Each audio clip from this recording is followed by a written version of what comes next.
John Paul II, just before becoming Pope, visited the United States, and he said that we are now standing in the face of the greatest confrontation that humanity has ever faced.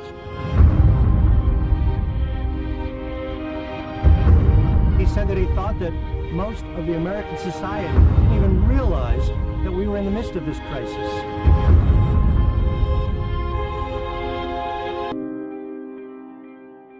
God decided, because of the sins of humanity, to cleanse and purify the world by sending the flood in the time of Noah. This is the first time in human history that man has struggled on such a level of sin. Abortion, euthanasia, pornography. Every government wants to pretend as though God didn't exist. And every public classroom wants to kick God out.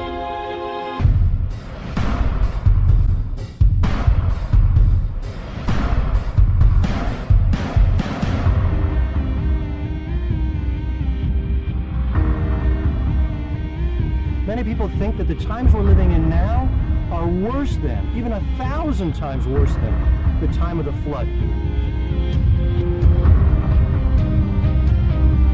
If there is a God, how long will he wait to respond? If there is a God, what kind of response is he going to give us? The soiled utility room is where nursing staff takes our biohazardous material, our soiled linens. That's where nursing staff took these babies and left them to die.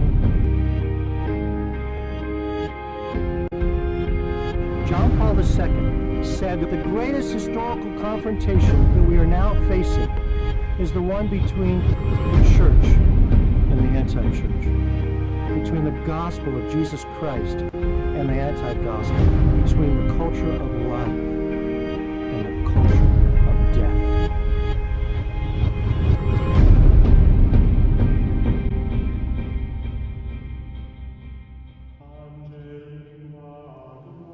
The last book of the Bible is the book of Revelation, sometimes called the Apocalypse. And it's a book about the prophecy of the end times, a time in which many people, Christians particularly, would fall away from the faith, a time in which the devil, Satan, would be unleashed in his power more than any other time in history to cause havoc and turmoil, a time in which God would respond in a very unique way.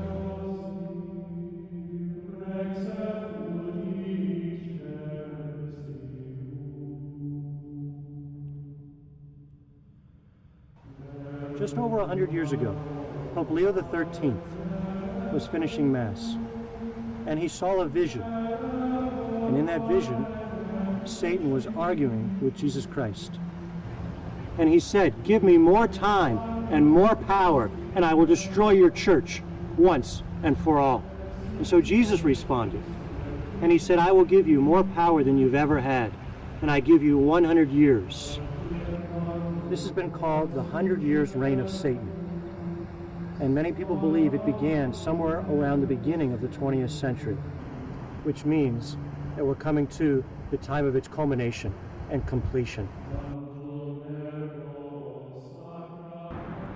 In the 1960s, the Blessed Virgin Mary reportedly appeared to some visionaries in Guerra, Spain, and the current bishop has spoken in support of what took place there. She appeared to give to us a threefold prophecy about what is soon to take place in our lifetime. The first concerns a global warning. What will take place will be like two stars colliding in the heavens, and it will be 1,000 times worse than an earthquake. Every single person on the earth will experience a warning within their soul.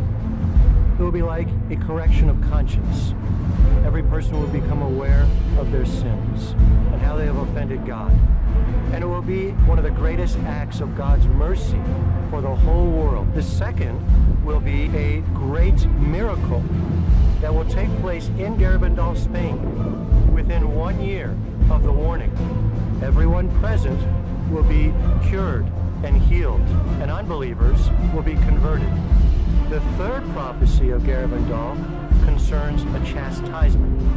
So we might wonder, what is this chastisement going to be about? The Blessed Virgin Mary also, in the 1970s, appeared to a Catholic nun in Akita, Japan, Sister Agnes, who became a stigmatist, receiving the very wounds of Jesus Christ in her body. And the Blessed Virgin Mary told Sister Agnes about the chastisement that was soon to befall humanity because of its sins. And Our Lady said, "If men do not repent and better themselves, the Father will inflict a terrible punishment on all humanity. It will be a punishment greater than the deluge, the flood of Noah. And it will be like fire falling from the sky and will wipe out a great part of humanity, the good as well as the bad. The survivors will find themselves so desolate that they will envy the dead."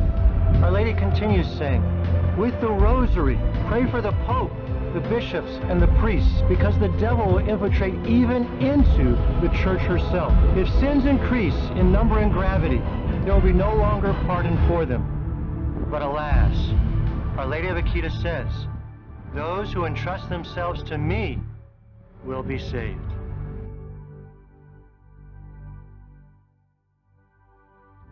You see, the Lord is sending Our Lady not only to warn us about what's coming, but to give us hope after the time of upheaval, after the time of the attacks of Satan, even within the church, after the time of God's chastisements upon humanity for its sins, will come a great period of peace. And in that peace, the Immaculate Heart of Mary will triumph, and there'll be a great Eucharistic reign of Jesus Christ like never before in the history of the world.